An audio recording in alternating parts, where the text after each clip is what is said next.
Shalom, Bapak Ibu Saudara yang dikasihi oleh Tuhan, dimanapun kalian berada, kita jumpa lagi melalui media.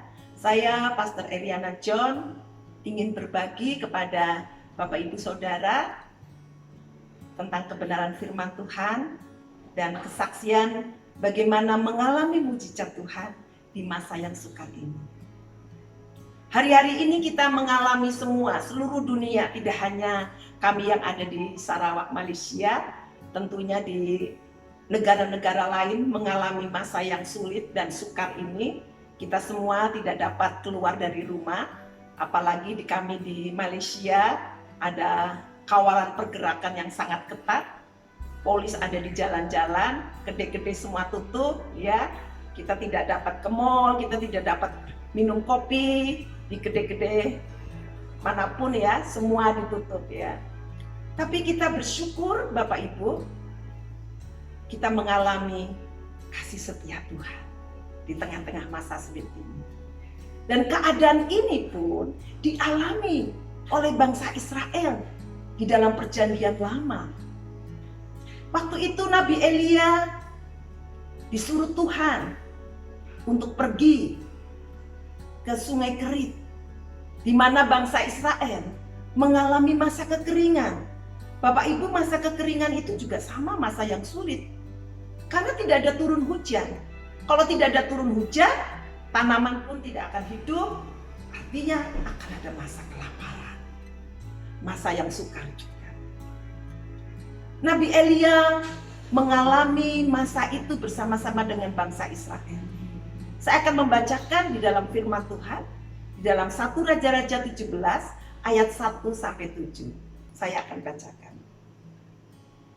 Lalu berkatalah Elia, orang Tisbe dari Tisbe Gilead, kepada Ahab, demi Tuhan yang hidup, Allah Israel yang kulayani, sesungguhnya tidak akan ada embun atau hujan pada tahun-tahun ini, kecuali kalau kukatakan.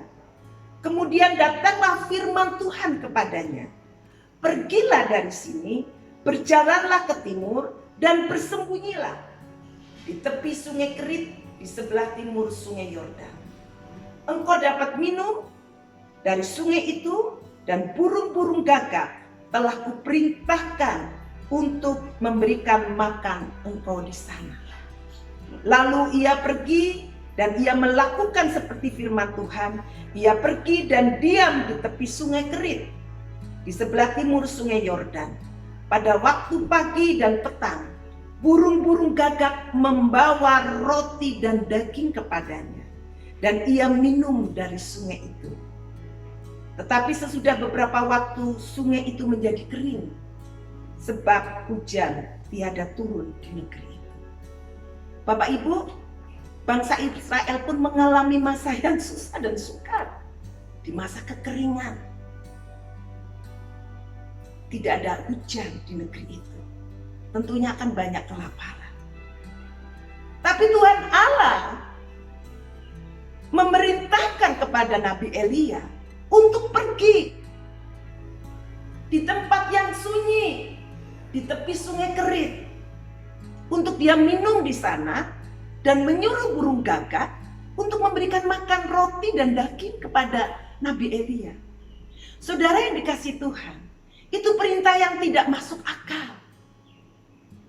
Perintah yang tidak dapat dipahami oleh Nabi Elia. Burung gagak, burung pemakan bangkai, disuruh untuk memberi makan dia. Bahkan dia harus bersembunyi. Tempatnya sudah sunyi, tidak ada orang, hanya ada burung gagak yang disuruh Tuhan, diutus Tuhan untuk memberikan dia makan. Tapi apa yang dia lakukan? Yang Nabi Elia lakukan, dia pergi Bapak Ibu, dia taat Bapak Ibu, sekalipun itu tidak masuk di dalam akal pikirannya. Mengapa Elia taat? Karena dia mengenal Tuhan Allahnya yang memberikan perintah kepadanya. Dia percaya bahwa Allahnya berkuasa atas alam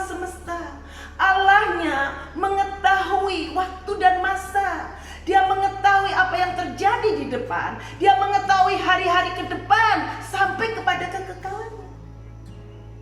Dia percaya. Dia mengenal. Dan dia taat. Dia melakukan. Dia pergi. Dan apa yang terjadi?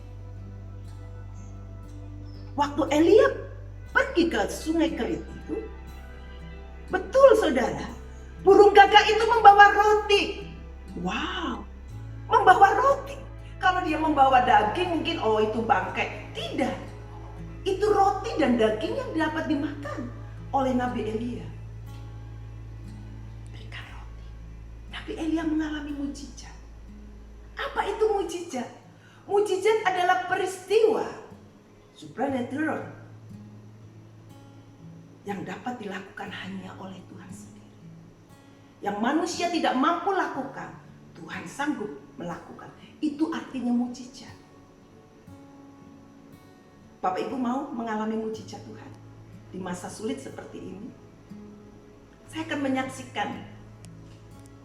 Saya pun keluarga dengan suami di Sarawak mengalami mujizat Tuhan. Hari-hari sebelum perkawalan yang ketat, kawalan pergerakan yang ketat di tempat kami, beberapa hari sebelumnya kami pergi untuk berbelanja, beli makanan keperluan kami. 1 hari, 2 hari, 3 hari, hari-hari itu kami boleh melewati, dapat melimpasi. Tapi keperluan kami sudah menipis, secara khusus untuk sayur dan lauk pauk ayam dan ikan ya. Yang ada masih ada adalah telur, mie instan, ya beras masih ada lah tempat kami, dan ada buah pisang yang kami ambil sebelumnya ini di kebun kami. Masa itu hujan turun, saya keluar rumah, saya mau buang sampah di luar, saya jumpa dengan 2 orang. Saya tergerak, kasihan ya orang ini. Seharusnya dia ada di dalam rumah, tidak keluar, karena masa ini coronavirus tuh sangat mengganas sama wabah lah di mana-mana kan. Saya tanya kepada dia, Bapak dari mana? Oh, saya dari Indonesia, dari Jawa Timur. Saya orang Indonesia, kami tinggal di BSD ya, di dekat Jakarta di sana. Oh, Bapak tidak ada di rumah kah? Kenapa Bapak masih keluar rumah? Bapak kenapa masih mengambil sampah-sampah? Bagaimana Bu kalau tidak dibuang sampah-sampah ini? Tidak sehat nanti. Oh, betul juga ya. Oke, Bapak masuk ke rumah kami. Saya akan sediakan teh halea lah, makan pisang lah Pak. Bapak, mari Bapak. Mereka masuk ke rumah, saya buatkan teh halea, dan kebetulan ada jiran kami sebelah kiri. Mereka juga keluar, saya berbagi halea juga, saya berbagi pisang. Dan setelah itu kami masuk, kami akan mempersiapkan untuk makan tengah hari. Kami di belakang halaman rumah kami ada tanaman ya, suami saya sangat rajin ya, Pak John itu menanam di situ, ada pohon pepaya. Saya pikir tidak ada sayur, daun pepaya ini pun jadi. Dalam pikiran saya itu pasti pahit karena saya tidak pernah makan daun pepaya dan tidak pernah masak. Maksud saya makan beberapa kali kalau saya ke Indonesia, keluarga saya menyediakan masakan ini dan sangat sedap ya, tapi saya tidak masak. Tapi kali ini saya harus memasak daun pepaya, dan rupanya saudara, daun pepaya itu dimasak tidak pahit. Saya mengucap syukur Tuhan, ini pun anugerah. Setelah kami selesai makan, jiran sebelah kanan saya panggil kami, Pak Ci,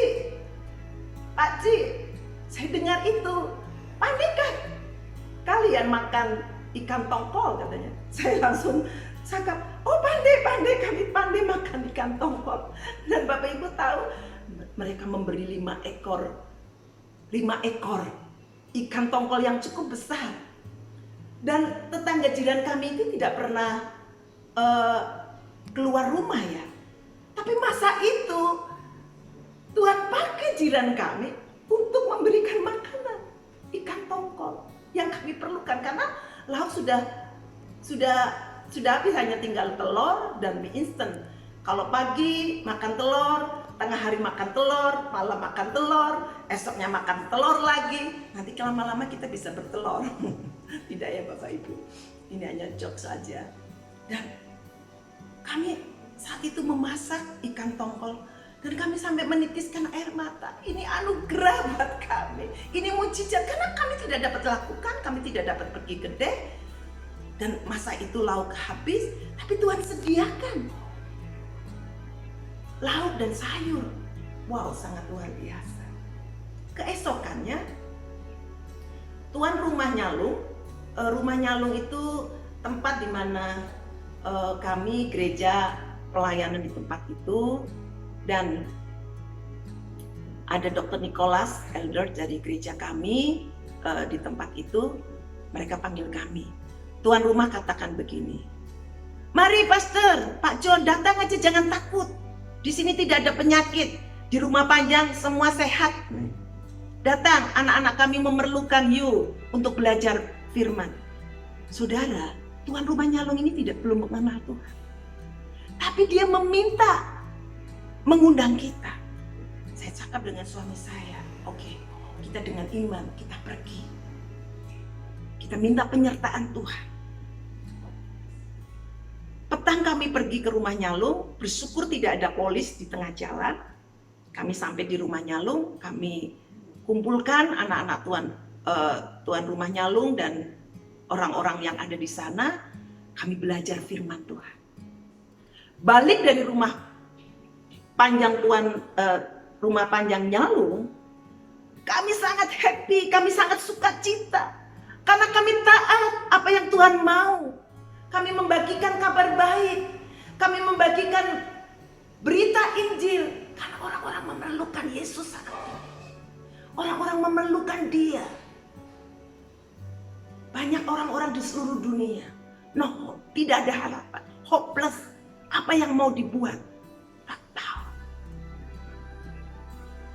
Seperti Nabi Elia, waktu dia taat, karena dia mengenal dan percaya, dan dia melakukan apa yang Tuhan mau dalam hidupnya, dia mengalami mujizat. Rupanya mujizat itu kami alami. Tidak berhenti sampai di situ. Tengah malam, seorang bapak menelpon saya malam hari.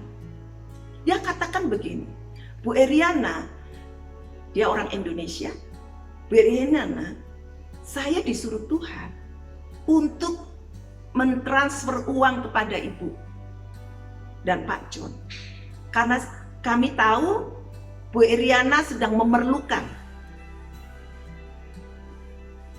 Wow, Indonesia dan Sarawak. Saya tidak pernah bagi tahu kepada dia, dan dia pun tidak mengerti keadaan saat ini di rumah kami. Keesokannya dia mentransfer, dan saya menerima uang. Saya cakap sama anak-anak saya cakap sama Bunga yang ada di Indonesia, "Dek, adakah yang memerlukan di masa yang sukar ini?" "Ada Ma, ada bantuan ini, ada bantuan ini. Ada anak-anak Hope Asia pun perlu ada makanan dan masker Ma." "Oke, bagi saja uang yang Mama berkat." Kalau kami diberkati, kami juga harus memberkati. Di masa yang sukar ini kita tidak perlu ego. Ini kesempatan kita berbuat baik pada orang-orang yang memerlukan. Masih banyak orang-orang yang memerlukan. Masih banyak orang-orang yang belum mengenal Injil. Masih banyak orang-orang yang memerlukan Yesus. Dan kami mau taat. Rupanya mujizat tidak berhenti sampai di situ, Bapak. Mujizat demi mujizat kami alami. Beberapa jemaat, mereka membelikan keperluan makanan minuman kami. Ada yang memberikan uang buat kami. Dan kami mengalah. Karena firman-Nya di dalam Mazmur 91 ayat 14 sampai 16. Ketika kita melekat kepada Dia, kita dilewatkan, kita dilepaskan dibebaskan, kita dilindungi karena kita mengenal Dia. Dan apabila kita berseru, Dia menjawab di saat masa kesukaran. Dan Dia memberikan umur panjang dan mengenyangkan. Bapak Ibu, kami mengalami. Karena kami mau taat, saya percaya Bapak Ibu Saudara dimanapun berada, ketika kita taat mendengar apa yang Tuhan mau di dalam hidup kita, kita membagikan kabar baik, kita membagikan apa yang ada pada kita kepada saudara-saudara kita, kepada orang-orang di sekitar kita yang memerlukan. Saya terlalu percaya Bapak Ibu Saudara akan mengalami mujizat demi mujizat. Apa yang tidak mampu kita lakukan, Tuhan mampu melakukan. Tuhan Yesus memberkati kita. Selamat menikmati mujizat Tuhan di masa yang sukar ini. Shalom.